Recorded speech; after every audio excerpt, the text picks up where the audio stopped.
उड़ने वाला घोड़ा। एक गांव में चंदू नामक एक व्यक्ति रहा करता था। जितना उससे हो सके वो हर किसी की मदद करता था। वो एक किसान था। उसके खेत गन्ने के थे। इस साल उसकी फसल बहुत अच्छी और ज्यादा हुई थी। उसके खेत के गन्ने इस साल सबसे मीठे थे। वो सोच रहा था कि जैसे ही उसकी खेती पूरी हो जाएगी वो उसे बेचकर कुछ पैसे जमा कर लेगा। एक दिन जब वो खेत पर आया तो उसने देखा कि उसके कुछ गन्ने आधे कटे हुए थे। मेरे खेत के गन्ने सबसे मीठे हैं। शायद इसी के कारण किसी ने इनमें से कुछ गन्ने काट कर ले लिए हैं। वो मुझसे मांग लेते तो क्या मैं नहीं देता? चलो कोई बात नहीं। दूसरे दिन जब वो आया तो और ज्यादा गन्ने कटे हुए थे। उसने कहा, अरे आज भी कोई गन्ने काट कर ले गया है। मेरे खेत से रोज गन्ने क्यों चोरी हो रहे हैं? मेरा तो कोई दुश्मन भी नहीं, शायद कोई दूसरे गांव का आदमी होगा। ठीक है।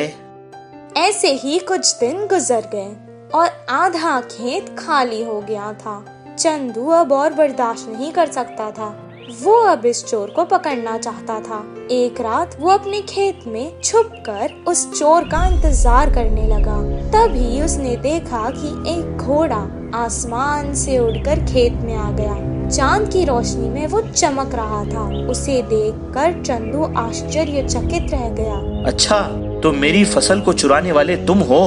आज तो मैं तुम्हें पकड़ लूंगा। वो जैसे ही उसे पकड़ने के लिए आगे बढ़ा, घोड़ा आसमान में उड़ने लगा। चंदू उसे जाने नहीं दे सकता था। उसने तुरंत उसकी पूंछ पकड़ ली और वो भी घोड़े के साथ आसमान में उड़ गया। घोड़ा एक जादुई जगह पर जाके रुक गया।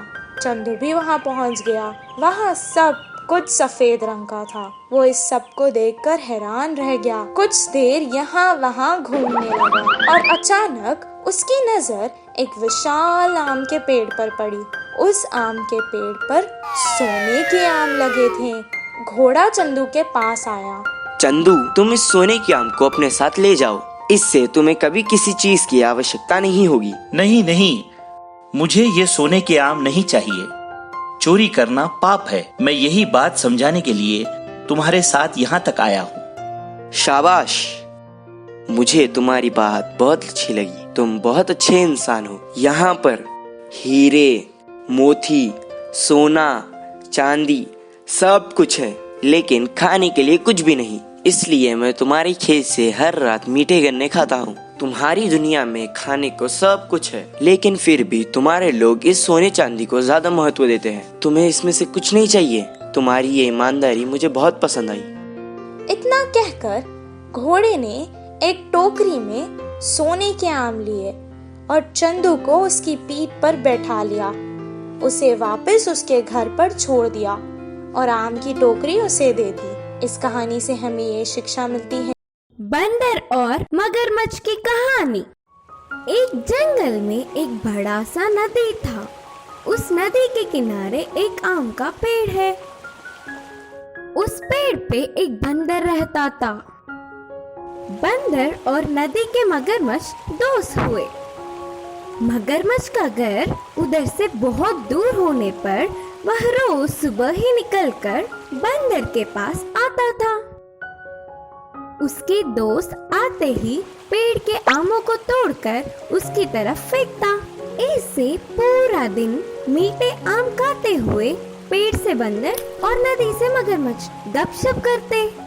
फिर शाम को वापस आते वक्त बंदर के दी हुए आमों को मगरमच्छ घर ले जाता। मगरमच्छ की पत्नी भी उन आमों को मजे से खाती थी। उसके खाने तक मगरमच्छ अपने दोस्त बंदर का बहुत तारीफ करता था। बंदर और मगरमच्छ की दोस्ती देख जंगल के सारे जानवर चौंक जाते। उस आम के पेड़ पर कभी कभी एक कौवा आकर बोल जाता कि उस मगरमच्छ पर वह भरोसा ना करे। दोस्त, मगरमच्छ मांस खाता है। अगर कभी तुम उसके हाथ आ जाओ तो वो तुम्हें भी मार के खा लेगा। लेकिन बंदर को मगरमच्छ पर पूरा विश्वास था, इसीलिए उनकी दोस्ती बहुत आगे बढ़ी। ऐसे आगे चलकर मगरमच्छ की पत्नी में दुर्विचार आया। उसने कहा, बंदर का दिल बहुत स्वादिष्ट होता ऊपर से वह रोज उन आमों को खाता होगा तो उसका दिल और ज्यादा मीठा होगा। तुम उस बंदर को मारने पर हम दोनों उसके दिल को बांट कर खाएंगे। यह सुनकर मगरमच्छ आग बबूला होकर गुस्से से पूछा, बंदर मेरा अच्छा दोस्त है, अच्छी बातें करता है, मैं भला दोस्त को कैसे मारूं? इससे मगरमच्छ की पत्नी मुंह मोड़कर पति से रूठकर बातें भी बंद कर दिया, खाना पीना भी छोड़कर पति का सुख चैन छीन लिया। आखिर में पत्नी की जिद बर्दाश्त ना कर पाते हुए उसकी जिद मान गया। ठीक है, आज शाम को बंदर ले आऊंगा, तुम्हारा जो मर्जी करो, बोलकर बंदर के पास चल पड़ा। बंदर को ले जाने के लिए रास्ते में उसे एक चाल सूझी। पेड़ के पास आई हुई मगरमच्छ को देख बंदर हमेशा की तरह खुशी से मिला। बंदर दोस्त, हमारी दोस्ती के बारे में मैंने अपनी पत्नी से कहा, वह बहुत खुश हुई, तुम्हें आज दावत का निमंत्रण दिया। यह सुनते ही बंदर उछल पड़ा। पहला तो वह पेड़ पे अकेले रहने पर परिवार दावत बोलने से तुरंत मान गया, पर मुझे तो पानी में तैरना नहीं आता ना, फिर जाना कैसे दोस्त?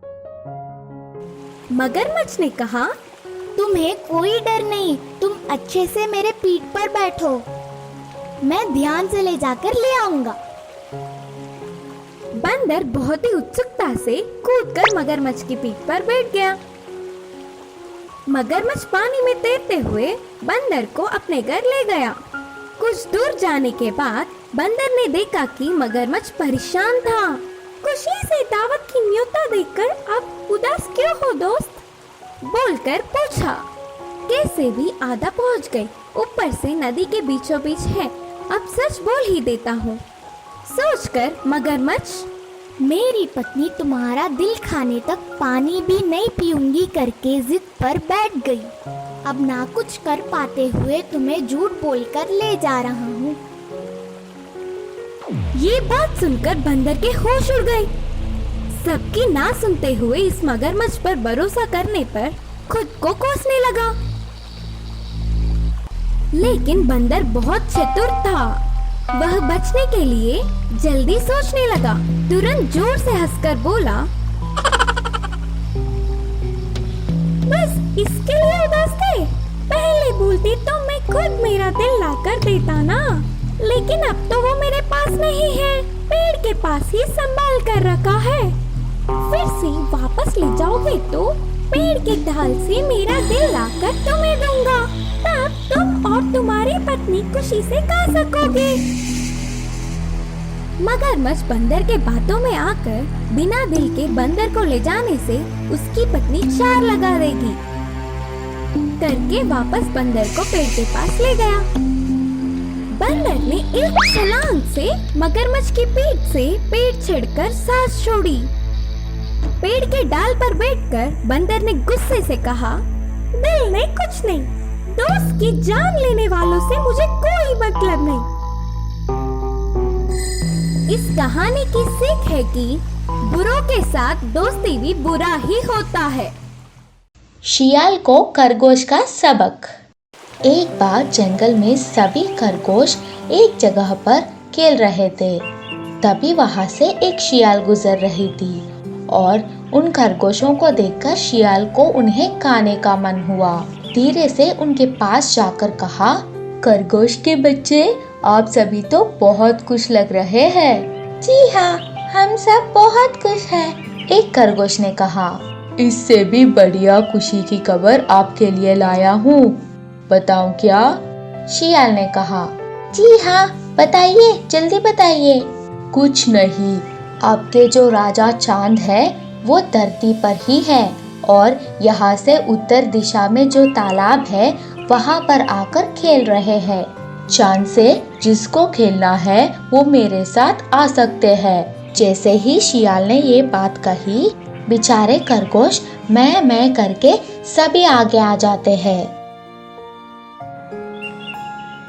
तब शियाल ने कहा, देखो, वह तालाब यहाँ से बहुत दूर है। मैं बहुत बूढ़ी हो चुकी हूँ। सभी को एक ही बार पीठ में बिठाकर नहीं ले जा सकती। एक काम करते हैं, मैं हर रोज एक खरगोश को यहाँ से वहाँ ले जाता हूँ। वहाँ जाकर आप करीब से चांद को देख सकेंगे और खेल सकेंगे। आखिरी दिन उस रास्ते से सभी वापस भी आ सकेंगे। फिर सारे खरगोश इसके लिए मंजूर हो गए। पहले दिन एक खरगोश शियाल की पीठ पर बैठकर सभी को विदाई करके चल दिया। शियाल की बदमाशी ना जानकर इसी तरह हर रोज एक खरगोश शियाल की शिकार बनते गया।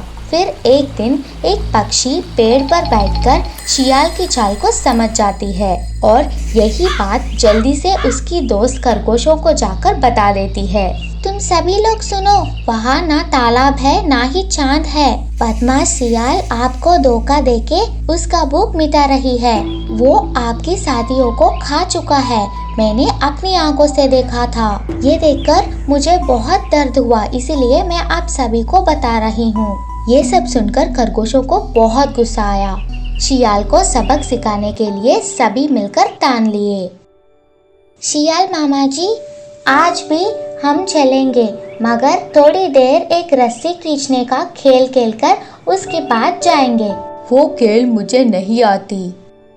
कुछ नहीं शियाल मामा, हम सभी एक तरफ रस्सी खींचेंगे, दूसरी तरफ बहुत ताकतवर वाला आप खींचेंगे। जो पूरी ताकत लगाकर खींचेंगे वही जीतेंगे। ओह, अगर ऐसा है तो मैं ही जीतूंगी। ये कहकर शियाल खेल में उतरती है। खरगोश सारे एक तरफ और शियाल एक तरफ रस्सी को जोर से खींचते हैं। शियाल का जोर को देखकर सभी खरगोश एक बार जोर से खींचकर रस्सी छोड़ देते हैं। शियाल संतुलन खोकर पीछे कुएं में गिर जाती है। बदमाश शियाल मर जाने से सभी खरगोश मिलकर खुशियां मनाते हैं। इसीलिए कहते हैं, कोई शेर है तो कोई सवा शेर होते हैं।